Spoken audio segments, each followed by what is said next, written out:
Hello everyone, good morning. তো এখন বাজে প্রায় সকাল 8টা। ব্লগটা স্টার্ট করতে অনেকটা পরিমাণে দেরি হয়ে গেল। সকালে বাসি কাজ সব কিছু কমপ্লিট হয়ে গেছে, এমনকি আমার স্নান পুজো সব কিছু, সেটা তোমাদের আজকে দেখাতে পারলাম না। একটা মহা সমস্যার মধ্যে পড়ে গেছি। তো মানে হয়েছে কি, আমি যেমন ছেলেকে ইংলিশ মিডিয়াম স্কুলে অ্যাডমিশন করেছি, তো এখন পরে জানতে পারলাম যে ইংলিশ মিডিয়াম স্কুলে পড়াও চাই, যেখানে পড়াও, কিন্তু সরকারি স্কুলে তোমাকে নাম লেখাতেই হবে। ওখানে নাম কাটা পড়লে কিন্তু কোনো স্কুলে আর অ্যাডমিশন নেবে না। তো তাই জন্য আমি ঘরে মানে এখন 10:30 বাজে, তো 11টা থেকে মানে স্কুল স্টার্ট হবে, এক্সাম স্টার্ট হবে। তো 10:30টায় আমি হাফ কাজ আমার হয়ে গেছে, রান্নাটাও হাফ হয়ে গেছে। কেন ওকে পুরো মানে 4টা অবধি স্কুলে তো রাখবো না, ওই টিফিন টাইম হলে আমি ঘর নিয়ে চলে আসবো, তাই জন্য অর্ধেক রান্নাটা করে নিয়েছি। এরপরে ওকে আমি স্কুল ছাড়তে যাবো, দেখি কি ওখানে বায়না কান্নাকাটি তো অনেক আছে, কী যে ঝামেলা হবে, মানে প্রচুর সমস্যার মধ্যে পড়ে গেছি। আর ওর বাবারও এমন টাইমে ডিউটি চেঞ্জ হয়ে গেছে। ওর বাবা থাকলে তো আমার এইসব মানে দিকে দেখতে হয় না, ওই স্কুল নিয়ে যাওয়া আসা সব করে। তো তাই জন্য দেখি, চলো তোমরা দেখতে থাকো কী হয়।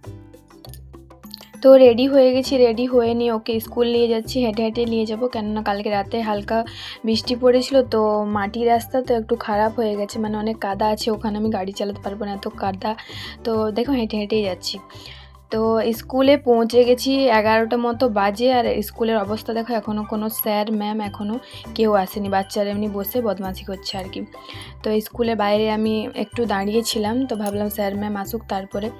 স্কুলের বাইরে দেখো এত মানে সুন্দর দৃশ্যটা, সামনে পাহাড়, একদম পাহাড়ের নিচে ধান ক্ষেত, দারুণ লাগছে সত্যি। বর্ষাকালে কিন্তু প্রকৃতির আলাদাই সুন্দর লাগে দেখতে। তো তারপর ওকে আমি স্কুলে রেখে স্যার ম্যামরাও এসে গেছিলো, তখন আমি ভাবলাম এতক্ষণ কেন দাঁড়িয়ে থাকবো ওখানে, আমি বাড়িতে এসে বাকি রান্নাটা করে নিই।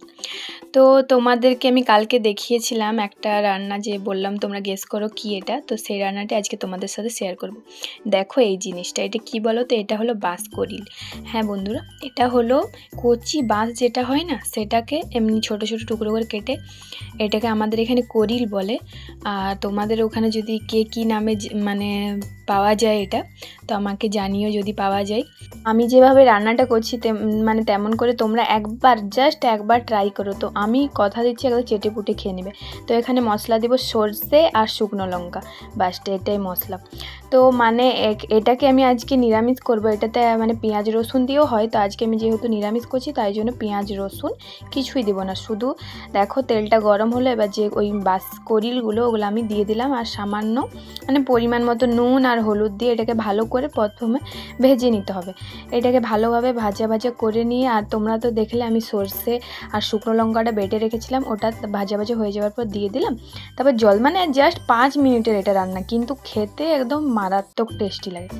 তারপরে আমি সব মশলা জল দিয়ে এটাকে আমি ঢাকা দিয়ে একটু সেদ্ধ হতে দেবো, কেন এটা বাঁশ তো, তাই একটু সেদ্ধ হওয়া লাগে। তো দেখো একদম জলটা যখন হচ্ছে মরে গেছে, কিন্তু তাও এটাকে আবার শুকনো শুকনো করতে হবে। তারপরে এটাতে একটু কাঁচা তেল দিতে হবে, কাঁচা তেলটা, সরষের তেলটা মাস্ট দিতেই হবে, এটাতে কিন্তু টেস্টের দ্বিগুণ হয়ে যায়। তারপরে কাঁচা সরষের তেলটা দিয়ে এটাকে একদম ভালোভাবে নাড়িয়ে চাড়িয়ে, কড়াতে যেমন লেগে লেগে যায় অমনিভাবে শুকনো শুকনো করে নিতে হবে।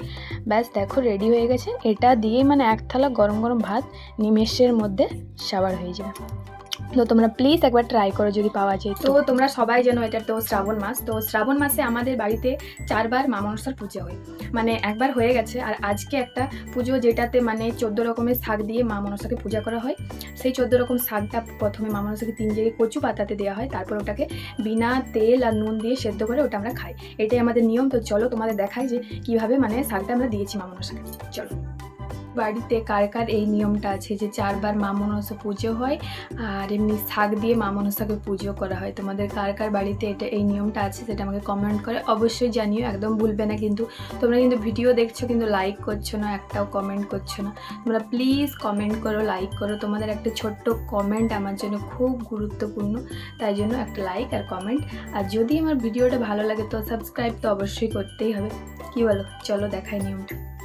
দেখো এখানে এটা হলো তুলসী মঞ্চ, তুলসী মঞ্চতেও এখানে কচু পাতাতে মানে শাকগুলোকে ছোট ছোট মানে টুকরো করে 14 রকমের শাক আছে দিয়েছে, তারপরে একটা মাঝে দিয়েছে, আর একদম বাইরে শাক প্রসাদ দেওয়া হয় সেটা। এই দেখো এখানে এটা বিনা তেল আর নুন মানে কিছুই দেওয়া চলবে না, ওটাকে এমনি শুধু একটু জল দিয়ে এমনি সেদ্ধ করতে হয়, প্রসাদ যেহেতু এটা এমনি মুখে নিতে হয় প্রসাদের মতো। তো এই দেখো তোমাদের কার কার বাড়িতে এই নিয়মটা আছে আমাকে কিন্তু অবশ্যই জানিও কমেন্ট করে। আজকে রাতে খাবারে বানাবো আজকে সোয়াবিন আলু পিপা দিয়ে একটা নিরামিষ তরকারি আর রুটি, বাস এটাই করবো। আর বেশি কিছু করবো না। যা গরম পড়েছে, মানে একটা যদি বৃষ্টি পড়তো তাহলে জীবনটা একটু মানে শান্তি হতো। মানে প্রচুর পরিমাণে গরম, মানে এটা শ্রাবণ মাস নাকি জ্যৈষ্ঠ মাস এটা আমি একদম বুঝতে পারছি না, এত গরম পড়েছে। তোমাদের ওখানে কত গরম পড়েছে নাকি বৃষ্টি পড়ছে সেটা আমাকে কমেন্টে জানিও। এই দেখো আমার তরকারিটা একদম রেডি হয়ে গেছে। সোয়াবিন আলু পিপা দিয়ে একটা নিরামিষ তরকারি। টেস্টটা ভালোই হবে, কালার অত দেখার নেই। মানে এটা আমি কাঁচা লঙ্কা দিয়ে তরকারিটা করেছি তো তাই কালার আসেনি। কাঁচা লঙ্কা খাওয়াই ভালো, আমাদের শুকনো লঙ্কা বেশি খাওয়া ভালো নয়। যেটা দেখবে মানে যার রূপ আছে তার গুণ নেই, যার গুণ আছে তার রূপ নেই, সেই হয়েছে ব্যাপার। তো এই যে তরকারিটা হয়ে গেছে, এবার ঝটপট করে চলো রুটিগুলো করে নিই। তরকারি হয়ে গেছে, এরপর আমি রুটিগুলো বানিয়ে নেব। রুটি বানাতেই যত এই গরমকালে যত কষ্ট, কি বলবো, বিরক্তি লাগে, তাও তো বানাতেই হবে। তো আমার ভিডিওটা কেমন লাগলো আমাকে কমেন্ট করে জানিও। আর ভিডিওটা যদি ভালো লাগে তো লাইক করে দিও। আর আমার প্রতিটা ভিডিও যদি তোমাদের দেখতে ভালো লাগে তাহলে প্লিজ চ্যানেলটি সাবস্ক্রাইব করে পাশে থেকো। আর বিশেষ কিছু বলার নেই, তোমরা সবাই ভালো থেকো, সুস্থ থেকো। পরের ভিডিওতে আবার দেখা হবে। তোমরা এমনি ছোট ছোট কমেন্ট লাইক করতে থাকো। মানে কমেন্ট লাইক যখন পাই না, মনটা ভীষণ ভেঙে যায়। একটা জিনিস তো আমি ভালোভাবে অনেক বুঝেছি যে সোশ্যাল মিডিয়াতে কাজ করা কিন্তু ভীষণ চাপের। এখানে তোমার ধৈর্য পরিশ্রম দুটোই কিন্তু লাগবে। তো ধৈর্য ধরে কাজ করে তবে সফল নিশ্চয়ই একদিন আমি হবই।